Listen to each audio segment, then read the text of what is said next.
यही हमारी शुद्ध इच्छा है और ये शुद्ध इच्छा की शक्ति ही कुंडलिनी है। और जो आदि शक्ति जो कि परमात्मा की इच्छा है, जो परमात्मा की इच्छा है, उसी का ये प्रतिबिंब है, वही हमारे अंदर छाया है। हमारे हृदय में जो आत्मा है वो परमात्मा की छाया, और जो हमारी कुंडलिनी त्रिकोणाकार अस्थि में है वो परमात्मा की इच्छा की, उसकी जो इच्छा, जो आदि शक्ति है, उसकी छाया है, प्रतिछाया है। इसको अगर आप समझ लें तो फिर आपको समझ में आ जाएगा कि हम धर्म के नाम में भी कितने भटकाव में घूम रहे हैं। वही आदि शक्ति जो है वही हमारी माँ है। हम सब की अलग अलग माँ हैं हमारे अंदर बसी हुई, और ये माँ सबको ही वो प्रदान देती है जो कि कोई भी माँ नहीं दे सकती, क्योंकि ये आदि शक्ति जो है पावन मूर्ति परमात्मा की शक्ति है, जो हमारे अंदर वो गुण दे देती है जो परमात्मा को प्रसन्न रखे, और हमारे अंदर वो सामर्थ्य दे देती है, वो शक्ति दे देती है जो परमात्मा के सामर्थ्य लगते हैं। जिससे कि अब कोई कहता है कि माँ मुझे ये प्रश्न है। अच्छा, हमने कहा तुम घर जाओ, ठीक हो जाएगा। घर जाते ही देखता है कि प्रश्न तो ठीक हो गया। माँ ने क्या चमत्कार कर दिया? कुछ चमत्कार मैंने किया नहीं, कोई बात मैंने की। क्या हुआ कि आपकी कुंडलिनी मैंने जागरण कर दी। कुंडलिनी जो है वो किसी भी कारण और परिणाम से परे चीज है। कोई है, किसी से पूछा भाई तुमको क्या परेशानी? हमारे पास पैसा नहीं इसलिए हम परेशान। यही ना कारण, यह है कि पैसा नहीं है और इसलिए आप परेशान हैं। लेकिन समझ लो आप कारण से परे ही चले जाएं तो कारण भी खत्म हो गया और उसका परिणाम भी खत्म। यही चीज होती है जब हमें शारीरिक आदि व्याधि रहती है। जब हमारे अंदर शारीरिक आदि व्याधि रहती है तो हम सोचते हैं कि इसलिए हमें जुकाम हो गया क्योंकि हम सर्दी में गए थे। अच्छा, लेकिन ऐसी भी कोई दशा होगी कि जहां जुकाम ही नहीं होता। हमें इसलिए कैंसर हो गया क्योंकि हमने ये गलत काम किया, या हमें इसलिए ये बीमारी हो गई क्योंकि हमने ये बदपरहेजी करी।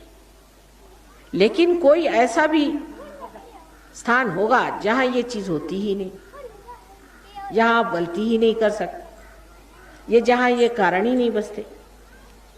इसको मेडिकल साइंस में पैरासिम्पैथेटिक नर्वस सिस्टम कहते हैं, लेकिन डॉक्टर लोग इसको समझने के लिए पहले सहयोग को समझ लें तब उसको समझ पाए। लेकिन आप लोग इसको बहुत आसानी से समझ सकते हैं। जिसे लोग चमत्कार कहते हैं, कोई चमत्कार नहीं है इसमें, कोई चमत्कार नहीं।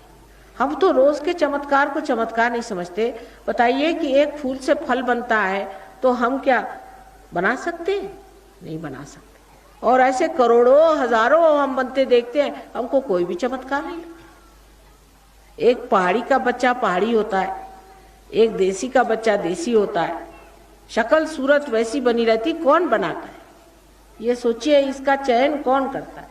ये किस तरह से बारीक चीजें, हजारों करोड़ों ऐसी चीजें संसार में होती है। वो जो शक्ति ये कार्य करती, जब वो हमारे अंदर बहने लग जाए तो फिर क्या हम तो समर्थ हो जाए, हम शक्तिवान हो जाए, शक्तिशाली हो जाए। इन पहाड़ों में देवी का स्थान है। आप जानते हैं कि आज रामनवमी का शुभ अवसर है। इस शुभ अवसर पे ही आपसे मिलना था।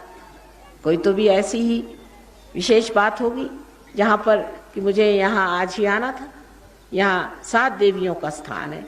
7 देवियाँ अनेक बार आई, उन्होंने आकर के युद्ध किए, यहाँ बहुत राक्षसों को मारा, बहुत दुष्टों को मारा। आज भी मैं देखती हूँ कि यहाँ बहुत से लोग तांत्रिक बन के और गुरु बन के और झूठ मूठ करके घूम रहे। उसके पीछे में आप लोग लग जाते, वो लोग काली विद्या करते हैं, आप उस परेशानी में फंस जाते। झूठ मूठ के लोगों के पीछे में लग करके आपने अपना काफी नाश कर लिया। आप डॉक्टर लोगों के पास जाइए तो कहेंगे आपको कोई बीमारी नहीं, लगता ही नहीं कि आपको कोई बीमारी है, लेकिन कमजोर आप हुए चले जा रहे। घर में रोज कलह हो रहा है, झगड़ा हो रहा है, कुछ समझ नहीं आता है, बच्चों का मन पढ़ने में नहीं लगता, चंचलता आ गई, सारी परेशानी कहाँ से आई? सो इन तांत्रिकों के पीछे लगने से, इन झूठे गुरुओं के पीछे लगने से। आपको पता होना चाहिए कि परमात्मा को पैसा वैसा कुछ समझ में नहीं आता है। आप ये जमीन है, इस जमीन को आप कहें कि मेरे तेरे को 2 पैसा देती हूँ तू मेरा इतना काम कर दे, उसको समझ में आएगा? आप उसमें एक बीज डाल दीजिए, अपने आप उसमें वृक्ष आ जाएगा, अंकुर आ जाएगा। उसके लिए कोई आपको उस जमीन के लिए कुछ मेहनत नहीं करनी पड़ेगी, सिर्फ यह है कि उसकी अपनी शक्ति, उस शक्ति में जब बीज पड़ गया तो अपने आप पनप गया। लेकिन आप ये सोचते हैं कि हम ये करें वो करें, इससे करने से उससे करने से भगवान खुश हो जाएंगे, ये बिल्कुल बात नहीं। सिर्फ आपका परमात्मा में पूर्ण विश्वास और भक्ति होनी चाहिए और ये जानना चाहिए कि परमात्मा है, चाहे आप माने या न माने, परमात्मा ये चीज है जो इतने हजारों तरह के कार्य संसार में करते हैं। वो परमात्मा जरूर है, लेकिन उनको अभी तक आपने जाना नहीं। माँ को देखे बगैर ही, जाने बगैर ही इतनी आपके अंदर भक्ति है, तो क्या आपको माँ मिलेगी नहीं? ऐसे कैसे हो सकता है? क्या माँ के अंदर हृदय नहीं है? क्या माँ नहीं सोचती कि मेरे बच्चे मुझे याद कर रहे हैं तो उनके पास जाना ही होगा? ऐसा तो कोई नहीं सोच सकता कि कोई माँ को बुलावे और माँ ना आए। लेकिन दोष कभी कभी ऐसा हो जाता है समय समय का कि मनुष्य गलत रास्ते पे चला जाता है, गलत रास्ते पर जाने पर वो कार्य नहीं बनता। लेकिन जब समय आ जाता है तो जरूरी है कि जो आपने चाहा अपनी भक्ति में वो फलित होना ही है, और ये कार्य आप लोगों को कुंडलिनी के जागरण के बाद जरूरी से करना। पहले तो बात यह है कि कोई भी तांत्रिक के पास जाने की जरूरत नहीं। यही आज का मर्दन है, आज के राक्षसों का मर्दन यही है कि सारे तांत्रिकों और सारे गुरुओं के पीछे मैं हाथ धो के लगूं।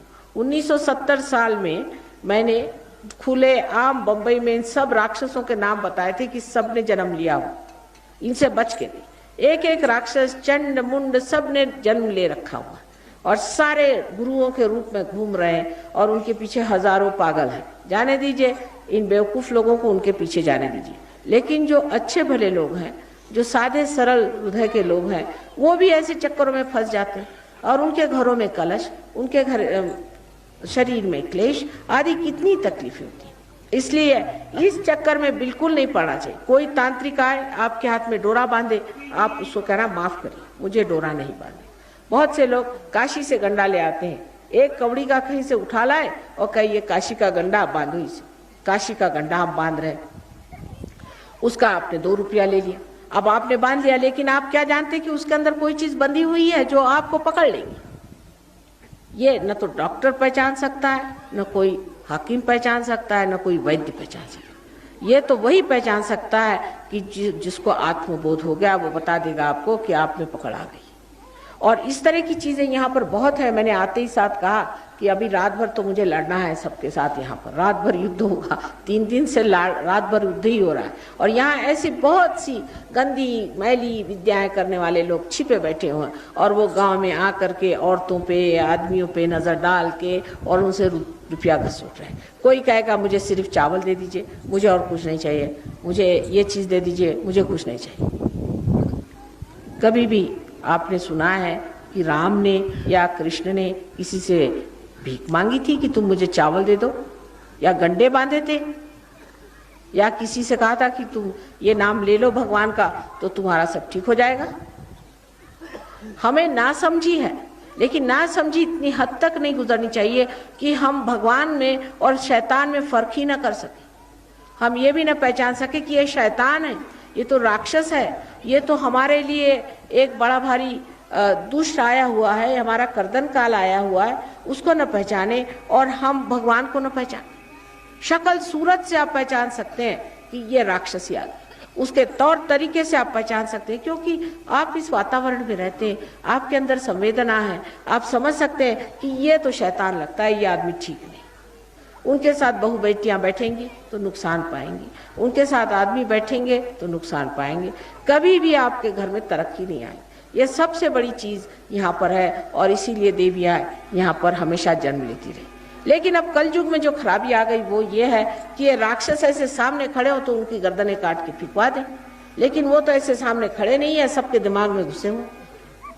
सारे भक्तों के दिमाग में, बच्चों के दिमाग में अगर राक्षस घुस जाए तो माँ का क्या हाल होगा, ये सोच।